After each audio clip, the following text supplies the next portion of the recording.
joining us for another From the Vault. You may notice we are not actually in our typical vault today. Today we are in what's called Education Gateway at the Briscoe Western Art Museum. Right now we're on the river level. Normally we receive a lot of deliveries and whatnot here, but our specific object for the day is not able to fit in the vault in its current condition. This is a piece, this is actually an artwork piece, contemporary native art piece by two brothers, Tim and Calvert Nevaquaya. Now, Tim has been a fixture at our Yanawana Indian Arts Market for a number of years now. He's a painter, he is a flute maker and player, and he and his brother actually come from, their father, Doc, was a artist before them. They are all from the Comanche, Choctaw, and Chickasaw Nation, and they did this wonderful piece for us on 2014. I think it was the first year that we had our Yanawana Indian Arts Market. I think they've done is really remarkable. What they've done is they've taken a canvas teepee here and they've painted it. And you can see the scene here. Now, the tradition of painting teepees in native plains culture, there are several reasons for it. I'm not going to attempt to interpret all of them because they're as diverse as the nations that paint their lodges. But what we have here is definitely the scene surrounded by the bison and the plains culture that depends on the bison. Now this particular teepee here is about 16 feet tall. And from what I've come to understand, many of these teepees were at one point made of bison hide. It was quite a process because you would have to not only cut these bison, but the skins would have to be prepared, they'd have to be scraped.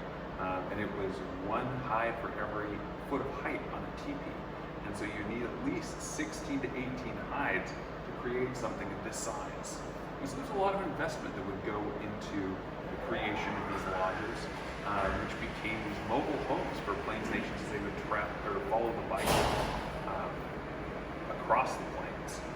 And you would have not only these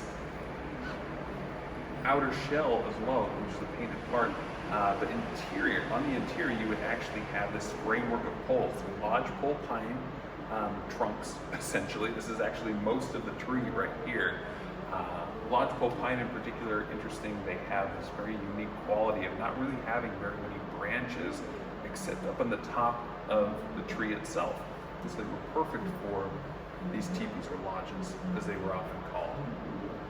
And so Native people would create these external shells around this framework of poles. It was a phenomenal shape. It would repel rainwater. You could pull the flap under and repel cold. You could roll it up in the summer and it would create a nice cross breeze. And depending on how these flaps were angled up at the top here, it would allow it to create a nice draw to draw smoke out from the fire in the center of the lodge. The Nevaquayas, they've done in their creation was to create iconography that celebrated the history of their people, the Comanche, which they were known as the lords of the plains. They would have traveled all across the Great Plains, particularly throughout Texas, following the bison, hunting, and they really were lords of this area for a very long time. Now, what we're going to do is we're going to give you all just a little bit of insight. So many people come through here, especially with children, end up coming through here as normally we would begin our tours, and they see this teepee and they wonder what's inside. Honestly, not a whole lot, but we will show you what it looks like on the inside. So when you have you come over here, this is why I'm wearing gloves. This is still a museum object, but we are going to open this up.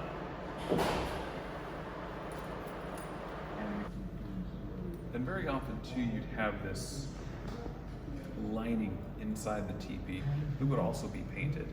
And so just in the same way that our homes are a reflection of who we are, our accomplishments, our life, our lifestyle, very much in the same way, you would see that with many native lodges.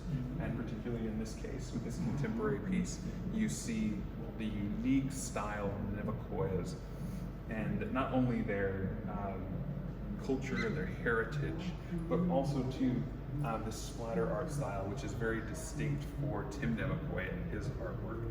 And you can see that reflected not only here, but in this kind of hazing paintings right here, also indicating those buffalo forms. Remarkable piece, one that everyone's always very curious about, because when you come into our museum, you usually only see the very tops of these poles here. But because you joined us today, you get to see quite a bit more. We hope you join us again here soon, and I hope to see you at the museum very soon. Thank you for joining us.